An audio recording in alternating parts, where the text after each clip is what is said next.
What's going on, guys? Welcome back to another video.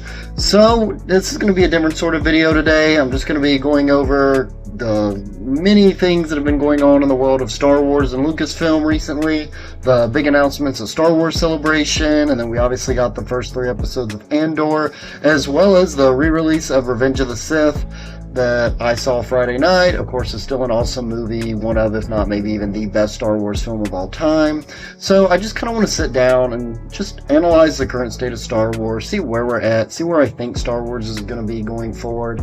So without further ado, let's get started. It's going to be a short and sweet video today, guys. But first and foremost, I'm just going to talk about the Star Wars Celebration announcements. I know this was like about a week or 2 ago now. I've just been really busy. Once again, just life happens. But yeah, I saw like the leak trailer for Maul Shadow Lord, and when it was announced, I got really hyped at first because I literally just saw an Instagram post talking about it, and I thought it was a live action show, and I was like, yes. And then I found out it was animated, which I'm not really complaining about, but a live action Maul show would go hard, let's be real. But yeah, anyways, so I saw the leaked Star Wars Celebration footage. It looks really, really dope. This looks like peak, like Clone Wars level storytelling just from what I saw.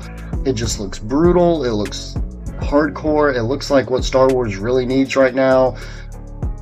I'm sold. Like, this is by far the best announcement that they had.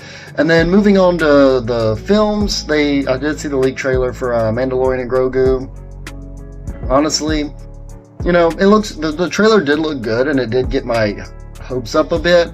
I don't know how many of y'all saw the trailer or not, where it's like basically the opening scene was like this one shot, like almost Daredevil style action scene where he's fighting off like these, I guess they were stormtroopers or whatever. I can't really remember. I saw it about a week and a half ago who was fighting, but yeah, it was just really cool, really awesome fight scene. And again, it was very like Daredevil-esque, like a one take, one shot, however you want to word it, sequence. So yeah, I mean, there was like some other stuff in the trailer, like I know we saw Zeb. I feel like there was something else, I can't remember. But yeah, I mean, there was stuff in there to definitely get me excited and be like, okay, there's actually potential here. But for me personally, I'm the kind of guy, I just honestly feel like The Mandalorian has run its course at this point. I think it really, like, the first 2 seasons were pretty good. But I think, honestly, ever since they kind of forced Grogu back into the mix, it just kind of came off a little bit repetitive. And I don't hate season 3 as much as some other people do, but it's by far the weakest season. And honestly, I just feel like we've kind of seen all we need to see from this world at the moment. I don't know, because like the fact that it's a TV show that they're making into a movie, I just feel like whenever they do that, it just seems cheap, lazy, and it's never as good as I think people wish it was going to be. But hey, maybe I'll be proven wrong. Maybe The Mandalorian Grogu will be the greatest Star Wars film since The Empire or Revenge of the Sith. Who knows?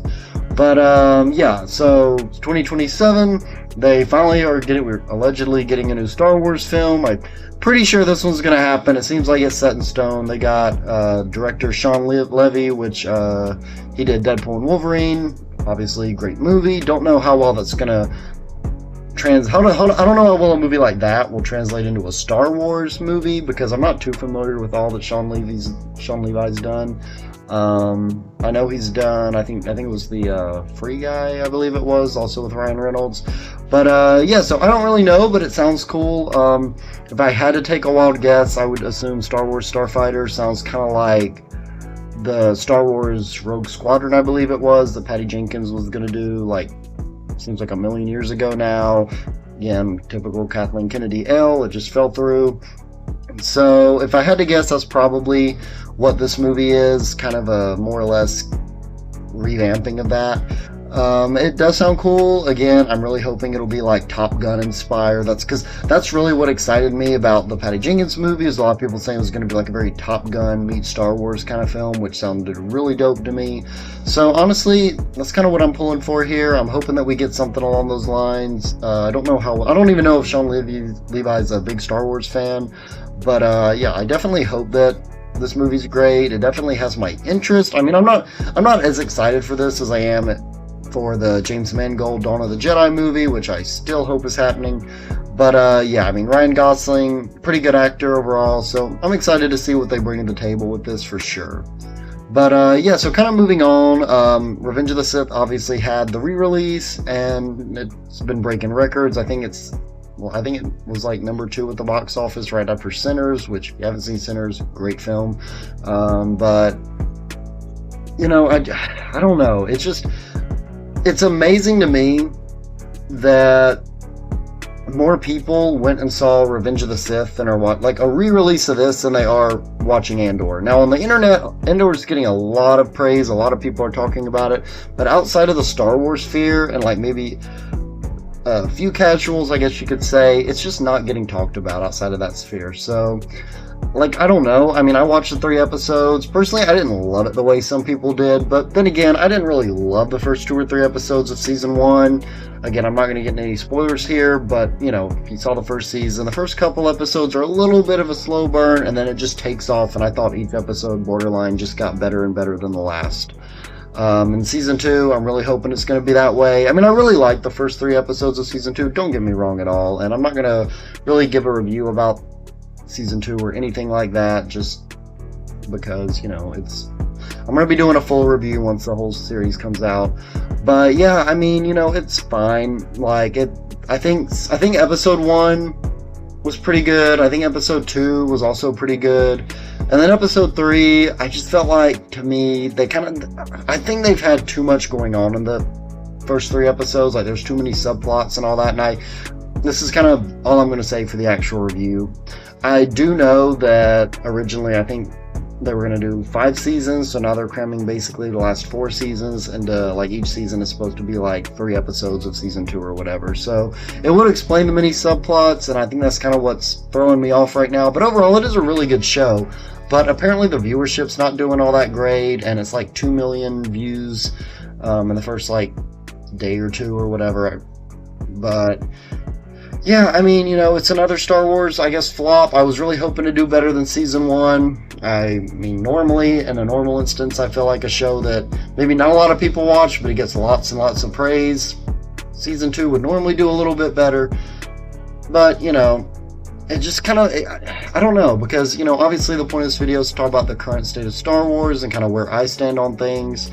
So just looking at kind of where we're at, I think this is probably the lowest of the low for Star Wars. I don't think it's going to get worse. It could get worse. I don't know, but I personally don't feel as though this is going to get much worse than it is now. I mean, we got The Acolyte that really had bad viewership. We got Skeleton Crew that had pretty bad viewership. Now, Andor Season 2 doesn't have the best viewership, but yet a movie that's 20 years old came really close to becoming number 1 at the box office again.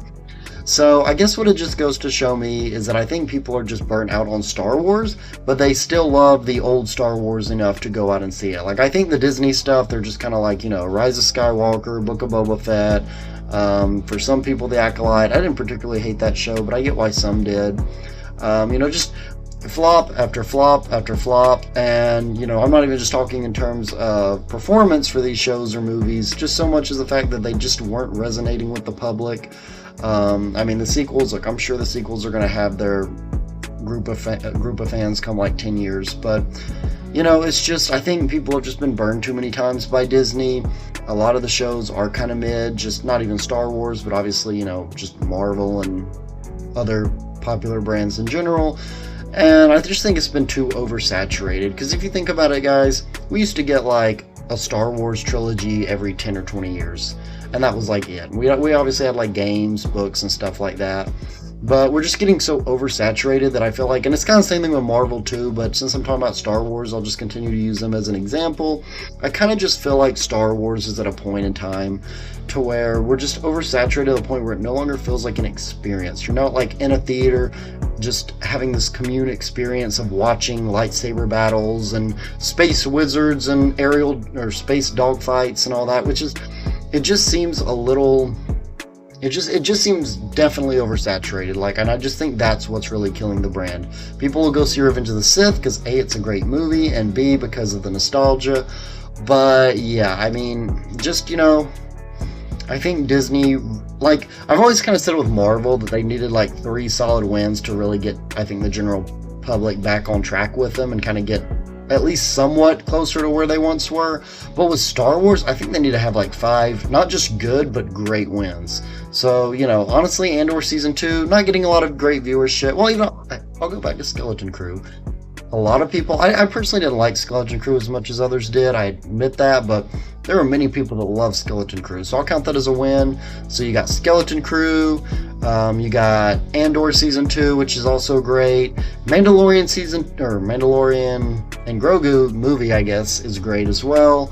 And Star Wars Starfighters and Maul Shadow Lord, like, those can be great. Basically, if what they got in the pipeline this year compared to Maul Shadow Lord and Star Wars Starfighters and Mandalorian Grogu, basically anything that was announced at Star Wars Celebration, if all of those can be great, then maybe we'll slowly turn the public perception more towards, you know, a favorable opinion of Disney Star Wars. But they have to, I feel like, not just be good, they gotta be great. They gotta have people buzzing, talking. And as a Star Wars fan, I know Star Wars fans are pretty hard to please, and it seems some days like nobody hates Star Wars more than Star Wars fans. But honestly, if they can just get a good portion of the fan base on board, I think they can find themselves back on track. And, you know, I do think too, not only do I think it's just become stagnant and oversaturation, I also just kind of feel like in general, Star Wars is just kind of, don't really know how you would word it exactly, but like, I guess they're just not diverse, and I don't mean diverse in representation, but I guess what I'm trying to say is like they're not really diverse in terms of storytelling. I mean, I think that's what makes Andor really stick out, because it actually feels different than anything else we've seen in Star Wars. But I mean, to me, The Bad Batch, and I know people love The Bad Batch, I'm not one of those. There's like 10 there's like, it's not horrifically bad, mind you, but there's like 10 like really good episodes in that entire series. But to me, it just felt really bland. There's nothing in that show we haven't seen a million times. Mandalorian kind of just has the same formula in every season at this point. It's basically, here's a mission, let's go do a mission, meet a cool cameo character who's going to give us a tidbit to go to some other planet to do another mission, and we're going to get a little bit of information, meet a cool character. Like, it just kind of feels redundant, and I feel like the redundancy, if Star Wars can just get out of feeling this rut of just feeling really redundant, I think they could be onto something great. So yeah, I mean, I'm not going to sit there and say I trust Kathleen Kennedy, because I don't, and honestly, I think the sooner she's gone, the better. But I do think that Star Wars hopefully is going to be on the up and up. I mean, Bob Iger, a couple years ago, he said that he was really going to prioritize quality over quantity, and it looks like they're kind of pumping the brakes on the shows, not like, obviously not just with Star Wars, but with Marvel as well, kind of putting on the brakes. They're kind of reassessing, hey, what can we do? What will the public want? Could backfire on them, but you know what? As a fan, I'm not going to go into this pessimistic. I'm going to go into it as optimistic as I can, because I want to enjoy new Star Wars, just like I want to enjoy new Marvel stuff, DC. I want to enjoy entertainment in general. I mean, who wants to go to entertainment and not be entertained, you know? So I'm going to go into it with an open mindset, all these projects. But yeah, that's kind of where I'm at with Star Wars right now. I think it's at the lowest point it's ever been, but I also think the tide may slowly be starting to turn. Again, I could be completely wrong and come back to this video after 2027, 2028 or whatever and go, nope guys, we're screwed. But yeah, you know, I think as Harvey Dent would say in The Dark Knight, the night is darkest just before the dawn, but the dawn is coming. That's kind of how I feel about Star Wars. Let's hope I'm right, guys. But yeah, that's pretty much all I got for today. So let me know in the comments down below. What are you thinking of Star Wars right now? Have you been watching Andor Season 2? What do you think about the Star Wars Celebration announcements?